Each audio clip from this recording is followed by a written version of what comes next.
Halo teman-teman semua, jumpa lagi dengan Undang Project. Kali ini teman-teman semua masih ditemani dengan Kak Uce ya. Kita belajar sains di kelas 5.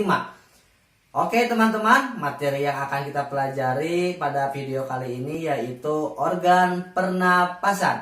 Nanti kita akan pelajari organ pernapasan pada manusia dan hewan. Tapi sebelum kita memulai pembelajarannya, kakak harap teman-teman semua dapat mencapai tujuan pembelajarannya. Yang pertama, teman-teman harus dapat menjelaskan organ pernapasan manusia dan hewan beserta fungsinya. Yang kedua, kakak harap teman-teman semua dapat menjelaskan cara memelihara kesehatan dan alat pernapasan manusia. Dan yang terakhir, yaitu teman-teman dapat membuat model sederhana alat pernapasan pada manusia ya. Nah, semoga tujuan pembelajaran pada video kali ini tercapai ya oleh teman-teman. Oke, kita masuk ke dalam pembahasan yang pertama yaitu alat pernapasan manusia. Alat pernapasan ini nanti kita akan pelajari yang pertama tentang bagian-bagian alat pernapasan pada manusia. Dan yang kedua, bagaimana sih cara proses pernapasan manusia. Oke, bagian-bagian alat pernapasan manusia. Oke, kita bernapas menghirup oksigen ya tentunya. Dan mengeluarkan gas karbon dioksida. Oksigen digunakan untuk proses pembentukan energi pada tubuh kita. Agar kita kuat dalam menghadapi aktivitas di hari-hari teman-teman semua.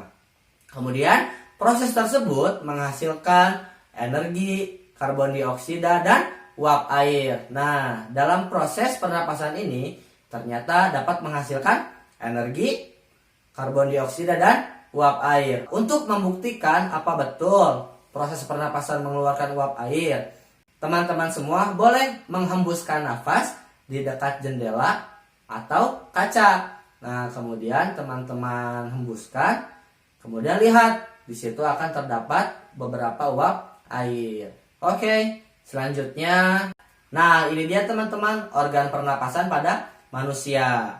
Udara yang kita hirup, dia akan melewati yang pertama yaitu rongga hidung. Di rongga hidung ini terjadi beberapa proses ya. Yang pertama yaitu ada penyaringan debu dan kotoran yang disaring oleh rambut dan lendir yang berada pada rongga hidung. Yang kedua, kemudian ada penyesuaian suhu dan kelembapan udara untuk memudahkan proses penyebaran gas di dalam tubuh. Setelah melewati rongga hidung, kemudian udara akan melewati faring dan masuk ke dalam trakea. Trakea ialah penghubung antara bagian hidung dan paru-paru. Antara rongga hidung dan trakea terdapat faring yang merupakan pertemuan rongga hidung dan rongga mulut. Jadi teman-teman harus membedakan ya antara faring dan laring. Faring itu termasuk ke dalam organ pernafasan, sedangkan laring termasuk ke dalam organ pencernaan. Setelah melewati trakea, udara akan masuk ke dalam paru-paru. Paru-paru ini terletak dalam rongga dada ya, berada di atas diafragma. Diafragma ialah sekat rongga badan yang membatasi rongga dada dengan rongga perut. Bagian dalam paru-paru memiliki 3 bagian, yaitu ada bronkus, bronkeolus, dan alveolus. Bronkus itu ialah batang tenggorokan yang bercabang 2 menuju paru-paru kanan dan kiri. Kemudian terdapat bronkus yang mengalami percabangan lagi yang disebut dengan bronkiolus. Jadi bronkiolus itu adalah percabangan dari bronkus ya teman-teman. Kemudian di ujung bronkiolus terdapat alveolus. Di mana alveolus ini tempat pertukaran antara gas oksigen dan karbon dioksida. Itu dia teman-teman organ pada pernapasan dan proses pernapasan pada manusia. Oke, sekarang kita bahas tentang proses pernapasan pada manusia. Pernapasan manusia ini yang pertama yaitu ada pernapasan dada. Ialah pernapasan yang menggunakan otot antar tulang rusuk. Nah, contohnya seperti ini. Jadi pada saat teman-teman menghirup udara, yaitu terdapat otot rangka yang mengangkat ke atas. Contoh seperti ini. Nah, itu dia teman-teman, contoh dari pernapasan dada, di mana otot antar tulang rusuk dia dapat terangkat ya cirinya. Itu. Kemudian ada pernapasan perut, ialah pernapasan yang menggunakan diafragma. Nah, sebagai contoh, kakak akan mempraktikannya bagaimana cara melakukan pernapasan perut. Jadi teman-teman, cirinya pernapasan perut itu ialah rongga otot pada tulang rusuk ini dia tidak mengangkat. Tapi ciri yang utamanya ialah perut teman-teman semua terlihat lebih menggembung dari biasanya. Seperti yang kakak lihat, tapi kakak kurus jadi tidak terlihat. Cirinya itu, teman-teman boleh sambil dipegang perutnya. Kemudian tarik nafas dan arahkan ke dalam perut. Nah, seperti itu kurang lebih. Teman-teman boleh mempraktikannya sendiri di rumah ya. Selanjutnya, nah teman-teman, pada saat keadaan normal, kita menghirup dan menghembuskan nafas kira-kira sebanyak 500 ml ya. Jadi pada saat teman-teman semua beraktivitas seperti biasa, sedang tidak merasa kelelahan, proses pernafasan paru-paru ini dapat menghirup dan menghembuskan kurang lebih 500 ml udara ya. Kemudian dalam keadaan tertentu seperti berolahraga atau teman-teman merasa kelelahan, kita menghirup dan menghembuskan nafas sebanyak 1500 ml udara. Jadi lebih banyak ya. Seperti teman-teman semua, kalau misalnya sudah berolahraga, berlari, kemudian istirahat kan, nafasnya suka terengah-engah ya, atau menghembusnya lebih cepat. Nah, proses ini kurang lebih menghirup udara dan menghembuskannya yaitu sebanyak 1500 ml. Nah, ini dia teman-teman proses pernapasan pada manusia. Di mana pada saat udara masuk melalui hidung ya, udara disaring oleh lendir dan rambut hidung. Kemudian paru-paru terasa mengembang. Selanjutnya oksigen dapat diserap melalui alveolus. Pada saat proses menghirup udara, diafragma berkontraksi atau menegang ya. Semula kedudukan diafragma melengkung ke atas, lalu menjadi mendatar. Kemudian pada proses menghembuskan nafas atau udara, rongga dada terasa mengecil. Kemudian paru-paru dapat mengempis atau mengecil ya. Selanjutnya udara keluar melalui saluran pernapasan yaitu hidung ya. Pada proses menghembuskan udara, diafragma melengkung ke atas atau melakukan relaksasi. Kemudian otot-otot tulang rusuk berelaksasi dan terakhir rongga dada terasa mengempis. Itu dia teman-teman proses pernapasan pada manusia.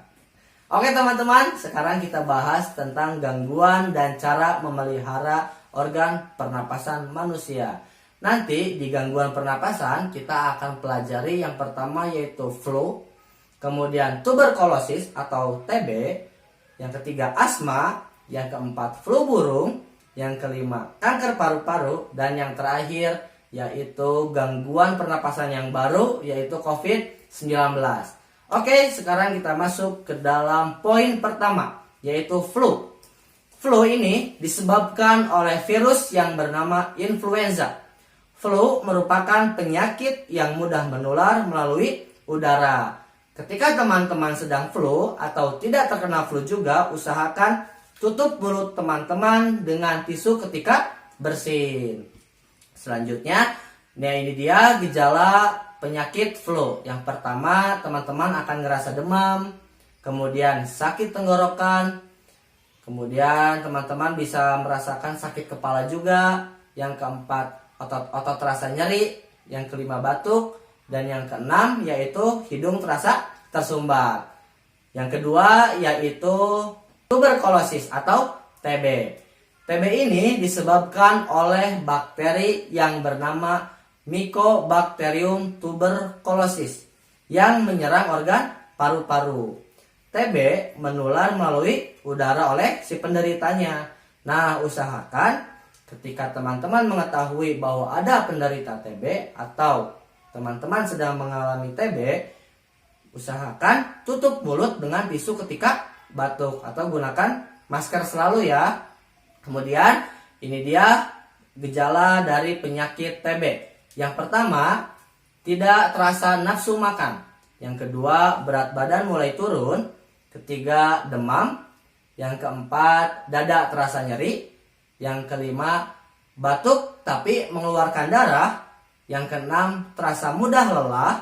Yang ketujuh, berkeringat di malam hari. Jadi ketika teman-teman sedang tidur, bagi si penderita TB ketika malam hari pada saat tidur, dia mengalami keringat yang sangat banyak. Dan yang kedelapan, yaitu dia mengalami kerusakan pada paru-paru. Yang ketiga, yaitu asma. Asma ini disebabkan oleh penyempitan pada saluran pernapasan ya. Pemicu asma ini ialah menghirup udara yang tercemar, udara dingin, alergi, atau kelelahan. Nah, biasanya asma ini dapat ditangani dan diberikan obat melalui alat yang bernama inhaler. Asma ini memiliki beberapa gejala. Yang pertama yaitu dada terasa sakit. Yang kedua mengalami batuk-batuk. Dan yang terakhir yaitu nafas terasa berat. Jadi tidak seringan seperti kita nafas biasa ya. Oke, selanjutnya kita bahas yang keempat, yaitu kanker paru-paru. Kanker ini merupakan penyakit yang menyebabkan terganggunya fungsi pada paru-paru. Pemicu kanker pada paru-paru ialah menghirup udara yang tercemar dan kebiasaan merokok. Penyakit ini dapat menyebabkan kematian loh. Oke teman-teman, yang terakhir yaitu COVID-19. COVID-19 ini merupakan penyakit yang menyebabkan terganggunya fungsi pada paru-paru. Pemicu COVID ialah melakukan kontak atau berdekatan langsung dengan si penderita.